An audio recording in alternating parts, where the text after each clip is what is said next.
যেটা বাতিল করা দরকার আপনি পাশ করছেন, হিসাব দিতে হবে আল্লাহর কাছে। কয়জনের হিসাব? সাধারণ একজন মানুষ যদি একজনের হিসাব দিতে হয়, যার কোনো আইন পাশ করার দ্বারায় আইন যদি এটা ভুল হয়, অন্যায় হয়, আল্লাহ রসুলের বিধান পরিপন্থী হয়, এই আইন পাশ করা হলো, এই আইন সব মানুষ এই একটা গলত আইনের আওতায় আসলো, আর এটাকে সহি মনে করে কেউ আমল করলো, কে জবাব দিতে হবে? কাকে জবাব দিতে হবে? যারা পাশ করালো এই গলত আইন, তাদেরকে কি দিতে হবে? জবাব দিতে হবে। সমাজের একজন সদস্য, সমাজের গুরুত্বপূর্ণ ব্যক্তি, সমাজের লোকজন তার কথা উঠে বসে, তাকে গুরুত্ব দেয়, সে যেদিকে মন নেয়, অনেক মানুষ ওদিকে মন নেয়, এমন ব্যক্তির উপরে দায় দায়িত্ব আরো বেশি কিনা? বেশি।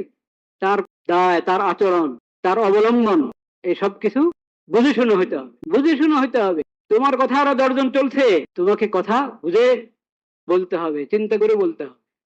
আর যদি তুমি নিজে উদ্বুদ্ধ করছো তাদেরকে কোনো কথার জন্য, কোনো কাজের জন্য উদ্বুদ্ধ করছো, তুমি দায় আসবে কিনা? আর একবার তুমি একবার আইন বানিয়ে দিচ্ছ, পুরো রাষ্ট্রের দায় তোমার উপর আসবে কি আসবে না? আসবে। হ্যাঁ, যত আপনি ব্যক্তি থেকে আরো উপরের দিকে যাবেন, তত আপনার কাজ কাম কথা আচরণ আপনি করবেন, বর্জন করবেন। যেটা করণীয় ছিল করছেন না, যেটা বর্জন করা দরকার ছিল বর্জন করছেন, যেটা বাতিল করা দরকার আপনি এটা পাশ করছেন। হিসাব দিতে হবে আল্লাহর কাছে। কয়জনের হিসাব?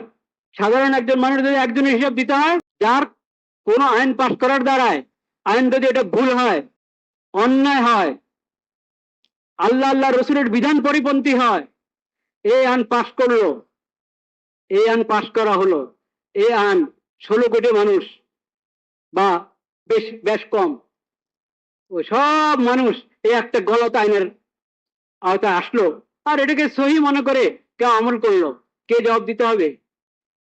কাকে জবাব দিতে হবে? যারা পাশ করালো ওই গলত আইন, তাদেরকে কি দিতে হবে? জবাব দিতে হবে।